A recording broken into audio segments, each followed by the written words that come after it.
জয় হরিচাঁদ। আমাদের ভগবান পূর্ণব্রহ্ম শ্রী শ্রী হরিচাঁদ ঠাকুর এবং গুরুচাঁদ ঠাকুরের যে সময়কাল ছিল সেই সময়কাল পেরিয়ে আমাদের এই বাংলাদেশে নতুন করে যে রেনেসাঁ শুরু হয়েছে, এই রেনেসাঁর তৃতীয় জাগরণী সভা আজকে উপস্থিত আছেন জাগরণী সভার সুযোগ্য সভাপতি তুষার বিশ্বাস, সাধারণ সম্পাদক শ্রী উজ্জ্বল বিশ্বাস, উপস্থিত আছেন আমাদের এই মতুয়া দর্শনের আন্তর্জাতিকায়ন যিনি করেছেন আমাদের অত্যন্ত শ্রদ্ধাভাজন স্বর্গীয় মতুয়া রত্ন শ্রী শ্রী কার্তিক চন্দ্র ঠাকুরের সুযোগ্য জামাতা। আমেরিকা নিউ ইয়র্কে যখন আমরা সেই ডঙ্কা কাশির নিশানের বাদ্য দেখি তখন আমাদের হৃদয়ে আন্দোলন শুরু হয়। আমরা যখন আটলান্টিক মহাসাগরে স্পিড বোর্ডে এই ডঙ্কা কাশির নিশানের বাদ্য শুনি তখন আমাদের হৃদয়ে কম্পন শুরু হয়। আমাদের সেই শ্রী শ্রী সুশীল সিনহা মহাশয় আমাদের মাঝে আছেন। এই মতুয়া দর্শনের আমি মনে করি এই তরুণ প্রজন্মকে যিনি তার আদর্শ দিয়ে আলোকিত করেছেন এবং অগ্রণী ভূমিকা পালন করেছেন, মতুয়া দর্শনের থিঙ্ক ট্যাঙ্ক শ্রী উৎপল বিশ্বাস দাদা, এই দুজনকে আমি প্রণাম জানাই।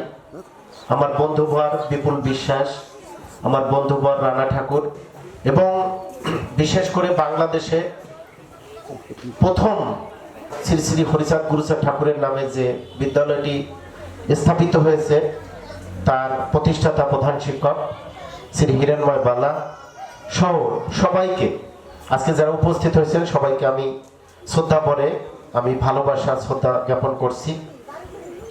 আজকে জ্বালাময়ী বক্তব্য দিতে চাই না, আজকে হচ্ছে আলোচনা সভা। তো আমরা সেমিনার এবং সিম্পোজিয়াম দুটি শব্দ জানি।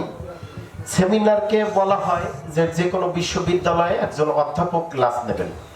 অধ্যাপক বলতে এরকম বোঝায় যে যিনি যে বিষয়ে অধ্যাপনা করেন ওই বিষয়ে সমস্ত কিছু জানেন, শিক্ষার্থীদের যাবতীয় প্রশ্নের উত্তর তিনি দেবেন। এটা হচ্ছে সেমিনার, যে একজন অধ্যাপক তিনি ক্লাসে করবেন। আর এই জাগরণী সভাকে আমরা সিম্পোজিয়াম বলতে পারি। সিম্পোজিয়ামটা হচ্ছে একটা বিষয় বা একটা সমস্যার উপর বিভিন্ন লেখক বা যারা গবেষক তারা তাদের লেখনী লিখে নিয়ে আসবে। সাপোজ জলবায়ু পরিবর্তন এই সম্পর্কিত কার কি মানে বিষয় আছে সেগুলো লিখে নিয়ে আসবে, তারা তাদের প্রবন্ধগুলো উত্থাপন করবে, এই টাইপের বিষয়।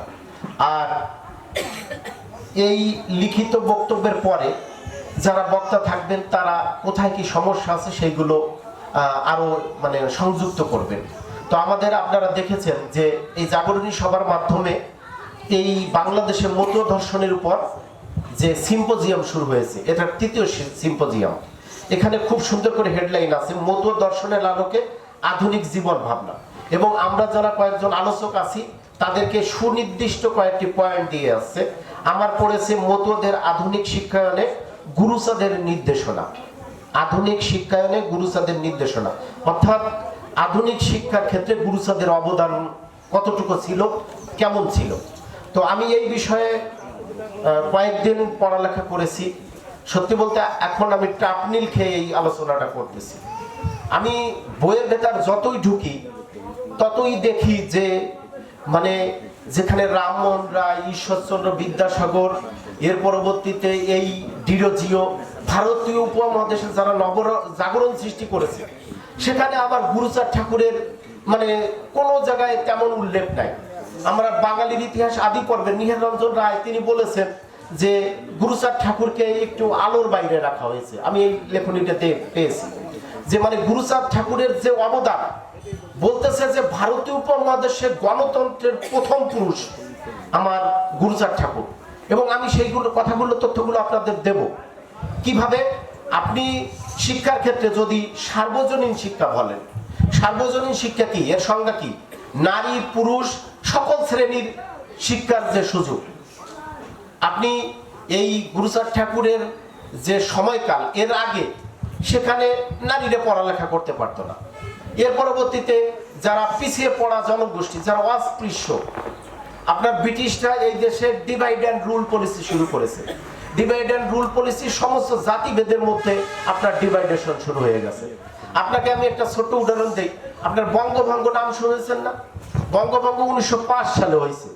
11 সালে সেইটা আবার রদ হয়ে গেছে, মানে আবার জোড়া লেগে গেছে। আপনার এই সাধারণ ইতিহাসগুলো সবাই জানে, কিন্তু জানে না কোনটা।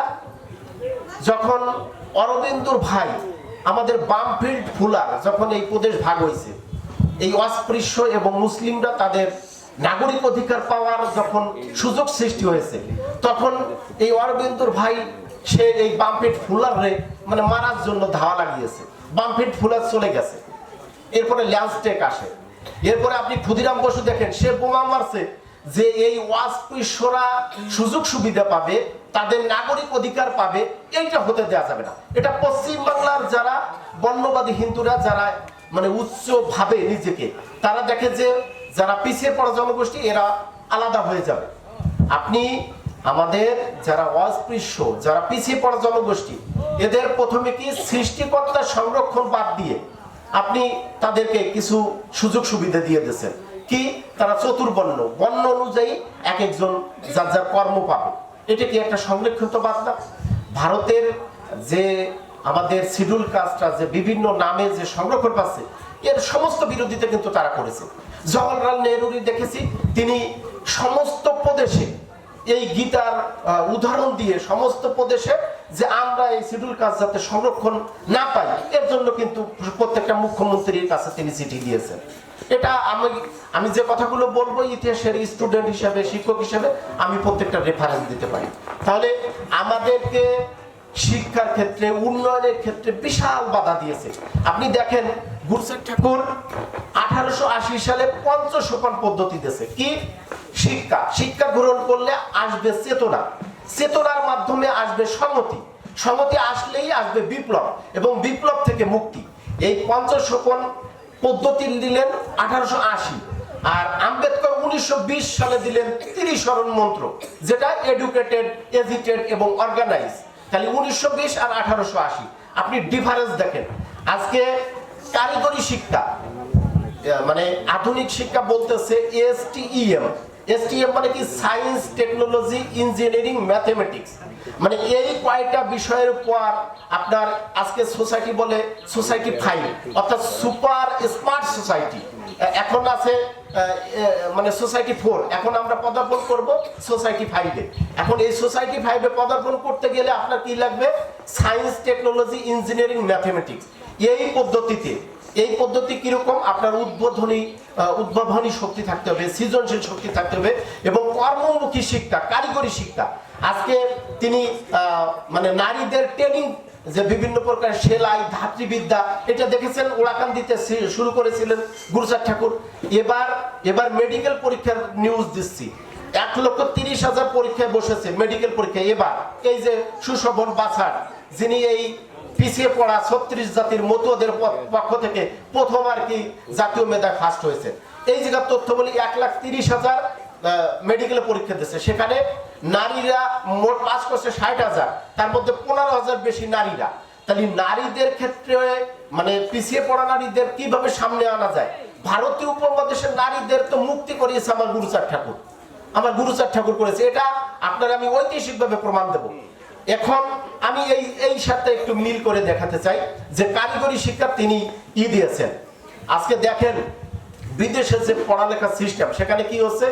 স্টুডেন্ট যারা আছে এদের প্রথম মেধা অনুযায়ী তাদেরকে কোন জায়গায় নিয়ে যাবে, এরপরে যারা একটু কম মেধাবী তারা দেখা যাচ্ছে কেউ এই গাড়ি সারায় ব্যস্ত, কেউ অন্য জায়গায় মানে পারদর্শী, এইভাবে কিন্তু তাদের যার যার সেক্টরে নিয়ে যাওয়া হয়।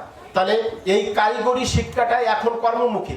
আমাদের এই 21 শতকে বাংলাদেশে এসে বলতেছে যে যত শিক্ষা পদ্ধতি কমিশন হয়েছে এগুলো মানে ব্যর্থ ছিল, মানে সেই কর্মসংস্থানে আপনি কল্পনা করতে পারবেন না। এই মানে চতুর্থ মানে যে ইন্ডাস্ট্রিয়াল লেবরালাইজেশন, এখনো পঞ্চম যে বিপ্লব চলতেছে, এই পঞ্চম বিপ্লবে আপনি আধুনিক বিশ্বের সাথে চ্যালেঞ্জ মোকাবেলা করতে হবে। আগে বলা হতো হার্ডওয়ার্ক, সবচাইতে বেশি দামি বিশ্ববিদ্যালয়, সেই জায়গায় পড়ালেখা মানে কর্মসংস্থান শিওর।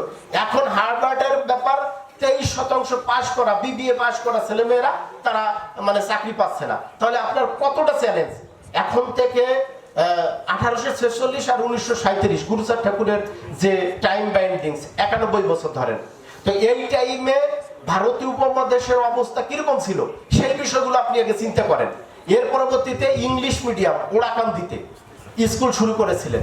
এখন আমাদের বাংলাদেশে একটা মানে ফোবিয়া কিন্তু সৃষ্টি হয়েছে, এটা পজিটিভ ফোবিয়া বলতে পারি। কিরকম, যে বেশিরভাগ ছেলেমেয়েরা আমেরিকা, ইউরোপ, এই বিভিন্ন দেশে, অস্ট্রেলিয়া, মালয়েশিয়া, বিভিন্ন জায়গায় স্কলারশিপ নিয়ে পড়ালেখা করতে যায়, ঠিক কিনা? তো আমরা দেখেছি যে বিভিন্ন জায়গায় পড়ালেখার, যেমন কানাডা, আমেরিকায় পিএইচডি করতে গেলে পরে আপনাকে জিআরই করতে হবে, গ্রাজুয়েট রেকর্ড এক্সামিনেশন। এরপরে বিভিন্ন বিশ্ববিদ্যালয়ে পড়ালেখা করতে গেলে টোফেল, এই মানে এই টোফেল, জিম্যাট, তারপরে স্যাট, বিভিন্ন পরীক্ষায় আপনার ভালো স্কোর করতে হবে, অর্থাৎ ভাষাগত যে জ্ঞান, দক্ষতা অর্জন করতে হবে। সেইগুলো জ্ঞান অর্জন করার পরে পরীক্ষা দেবেন, তখন দেখা যাচ্ছে 6.5 থেকে 7 বা কোনো কোনো বিশ্ববিদ্যালয়ে কমই দিয়ে দেয়। এই বেশি যে পয়েন্ট পাবে তাকে ওই বিশ্ববিদ্যালয়ে স্কলারশিপ দেবে। তাহলে আজকে 2025 সাল, সেখানে বিদেশে এবার যুক্তরাজ্যে 23-24 সালে যুক্তরাজ্য, কানাডায় গেছে 17,000, সব মিলে 52,000 শিক্ষার্থী গেছে বিদেশে পড়ালেখা করতে। এখন ওই সময় ইংলিশ মিডিয়াম, আমি তো মনে করি যে গুরুচাঁদ ঠাকুর বা তার যদি সুযোগ উত্তরসূরি ভালো করে চিন্তা ভাবনা করতো, ব্রিটিশ কাউন্সিল ওই ঢাকায় না হয়ে ওরাকান্দি হওয়া উচিত ছিল।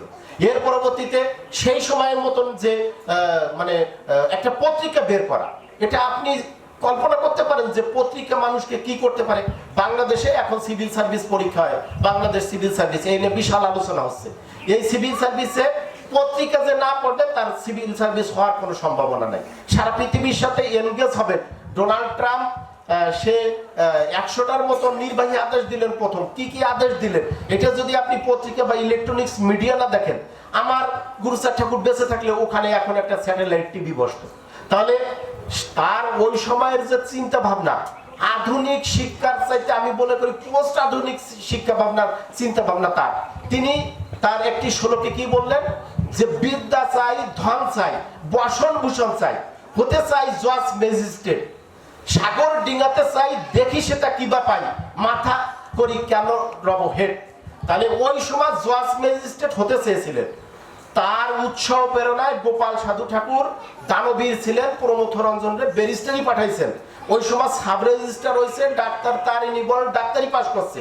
তাহলে ওই সময় সাব রেজিস্ট্রার, ম্যাজিস্ট্রেট, ডাক্তার, এই 24 সালে 25 সালে এসেও এখন এই পেশাগুলোই সর্বশ্রেষ্ঠ। তাহলে 21 শতকে যদি এই স্বপ্ন দেখান, তাহলে এর চাইতে মানে সৃজনশীল, মানে ভারতরত্ন পুরস্কার পাওয়া, এবং কৈলাস শর্তার্থী জানি সে শান্তিতে নোবেল পুরস্কার পেয়েছিলেন ভারত থেকে। সে শিশুদের জন্য কাজ করত, পথ শিশুদের জন্য। আমরা মালালা ইউসুফ জাইরে জানলাম, সে শিক্ষার আন্দোলনের জন্য, নারী শিক্ষার আন্দোলনের জন্য গুলি খেল, নোবেল পুরস্কার পেল। তাহলে এই নোবেল পুরস্কার এবং ভারতরত্ন পুরস্কার, আমি তো মনে করি যে মানে যদি সঠিকভাবে ইতিহাস মূল্যায়ন করতো, এই গুরুচাঁদ ঠাকুরের এই দুটো পুরস্কার সবার আগে ছিল, যে একটা পিছিয়ে পড়া জনগোষ্ঠীর কিভাবে তিনি মানে মুক্তি দিয়েছেন। দুটি গল্প, আমার কি আলোচনা সংক্ষেপে করবো নাকি? না, মানে 6-7 দিন বই পড়েছি, দেখা যাচ্ছে যে একদিন বলে বক্তব্য দিলেও কিছু হবে না। এখন আপনার একটু সময় কম, ওই আমি একটা ফেসবুকের পোস্টে লিখছিলাম মতুয়া থিঙ্ক ট্যাঙ্ক। আসলে অনেকে না বুঝে কমেন্ট করে। থিঙ্ক ট্যাঙ্ক হচ্ছে এই মতুয়া নিয়ে যাদের ধ্যান, জ্ঞান, চিন্তা ভাবনা, এমনি যে মডার্ন যে থিঙ্ক ট্যাঙ্ক যে একটা গবেষণা করবে, সেখানে পেপারগুলো বের হবে। তো আমাদের উৎপল দাদা আছেন, আমাদের সমাজে অনেকে আছে যে মতনিয়া নিত্য নতুন যে মত দর্শনের সাথে কি কি প্রাসঙ্গিক। আমি সারা পৃথিবীর মানে সবচাইতে সাম্যবাদী সমাজ সংস্কারক গুরুচাঁদ ঠাকুরকে বললেও অত্যুক্তি হবে না। আপনার ঈশ্বরচন্দ্র বিদ্যাসাগর দেখেন, উনি যে মানে বিদ্যালয় স্থাপন করেছিলেন, তার সংস্কৃত বিশ্ববিদ্যালয়ে কিন্তু শূদ্ররা পড়তে পারতো না। এই আমাদের বাংলাদেশের কথা একটু বলি। গোপাল সাধু ঠাকুরের মানে তাকে উৎসাহ দিলেন গুরুচাঁদ ঠাকুর। বাগেরহাট ইন্ডিয়া থেকে প্রফুল্ল চন্দ্র, উনি এসে বাগেরহাটে একটা কলেজ স্থাপন করলেন। বাগেরহাট পিসি কলেজ কেন স্থাপন করলেন? বিএল কলেজে এই অস্পৃশ্যদের মূল ক্লাসের বেঞ্চে বসে পড়ালেখা করানো নিষিদ্ধ ছিল, এই ব্রজমোহন কলেজ উচ্চ বর্ণের ক্লাস থেকে, যার কারণে পিসি কলেজ করলেন। তাহলে এই যে দক্ষিণবঙ্গে শিক্ষার যে একটা বিশাল মানে গণজোয়ার এনেছিলেন, এটা ওই 1881 সালে ওই দত্তডাঙ্গার ওখান থেকেই কিন্তু শুরু হয়েছে, যে 5000 প্রতিনিধিদের মাধ্যমে। আজকে সংখ্যায় আমি সমীরণকে বলবো, আজকে সংখ্যায় কিন্তু কম নাই। এই যে যারা আছে এক একটা অনুষ্ঠানে সবাই প্রধান অতিথি প্রধান বক্তা হিসেবে থাকতে পারে। আমাদের জাগরণী সভাটাই হচ্ছে কম সংখ্যক আলোচকদের দিয়ে, আর আমাদের জাগমতু তো প্ল্যাটফর্ম রয়েছে, সারা পৃথিবী এটা দেখবে, এ নিয়ে কোনো অসুবিধা নেই। তো আমি যে কথাটা বলতে চেয়েছিলাম যে গুরুচাঁদ ঠাকুর মানে এই পিছিয়ে পড়া মানুষকে আজকে দেখেন 35 শব্দের একটা শপথ অনুষ্ঠান পাঠ করলেন, 35টা শব্দ এই ডোনাল্ড ট্রাম্প, তার মাধ্যমে পৃথিবীর সর্বশ্রেষ্ঠ ক্ষমতাশালী হলেন। খাও বা না খাও, ছেলে মেয়েদের পড়ালেখা শেখাও, এই একটা বাক্যের মধ্যে কত শক্তি আছে এটা আপনি বুঝতে পারেন। আজকে এফবিআইতে, সিআইতে আমেরিকার যেগুলো দায়িত্ব সব, তুলসী গ্যাবার্ড, কৈলাস, তারপরে এই কি ভট্টাচার্য, মানে সমস্ত ইন্ডিয়ান ব্রিলিয়ান্টরা দেখলাম শপথ অনুষ্ঠানে সন্ধ্যায় পিছাই আইছে, যে গুগলের সিও। তো মানে এই সমস্ত ভারতীয় নাগরিক তারা ওখানে যে পদ দখল করতেছে, কেন? তাদের মেধা দিয়ে। তো আমাদের গুরুচাঁদ ঠাকুর আমাদেরও এরকম করে শিক্ষিত করেছেন যে আমরা পৃথিবীর সর্বোচ্চ প্রতিষ্ঠানে যেতে চাই, প্রযুক্তিগত বিদ্যায়। আজকে প্রযুক্তিগত বিদ্যা না হলে কি হবে? পোড়াকান্তি হয়ে যাবে। ওই দেখছেন কয়েকদিন আগে আমাদের গুগলে সার্চ দিলে কি পাওয়া যায়। সুতরাং মেধা এমন ভাবে সৃষ্টি করতে হবে যে আমাদের এই অর্জনটা যেন হাত ছাড়া না হয়ে যায়। কি আমার কথা ঠিক আছে? আমি ওইটা দেখে খুবই কষ্ট পেয়েছি যে আমাদের কোথায় অবস্থা। দ্বিতীয় আরেকটি ব্যাপার বলি, যে ওই সময়ে তিনি কিভাবে মানুষকে মোটিভেট করতেন। তার আগে একটা সক্রেটিসের একটা কথা বলি। সক্রেটিসকে বিষ খাওয়ানো হয়েছিল যে উনি সত্য কথা বলতেন, এবং যখন ওই গ্রিসের বিভিন্ন জায়গার লোকজন দেখতেন তার মধ্যে কি কেন এই প্রশ্নগুলোর উদ্রেক ঘটাতেন। তো সক্রেটিসের সাথে আমার গুরুচাঁদের একটু মিল পাই। কিরকম? যে একবার উনি ওড়াকান্দিতে যশোর থেকে একজন মহিষ পাল, দুইজন মহিষ পালকরা মহিষ নিয়ে এসেছে। এখন গ্রামের লোকজন ওর দেখতেছে, তখন গুরুচাঁদ ঠাকুর তাদেরকে পিছিয়ে পড়া যারা নিরক্ষর তাদেরকে বলতেছে, এই মহিষের কাছে কি অস্ত্র আছে? কি হ্যাঁ ঠাকুর অস্ত্র আছে, দুটো অস্ত্র আছে। আচ্ছা, মহিষের যে শক্তি, এই শক্তির সাথে কতজন মানুষের, বাকি একজন বলতেছে 10 জন মানুষের শক্তি আছে, কেউ বলতেছে 50 জন, কেউ 100 জনে। তাহলে বলতেছে দেখ তারা এত শক্তিশালী এবং এত দুটো অস্ত্র আছে, তারপরে 2 জন লোক তাদেরকে চালাই বেড়াচ্ছে। কেন চালাই বেড়াচ্ছে? তাদের মধ্যে শিক্ষা নাই, চেতনা নাই, তারা হলো গরু মাথার লোক। তদ্রুপ তোদেরকে যদি নিরক্ষর থাকিস, তোদেরও এইরকম করে ওই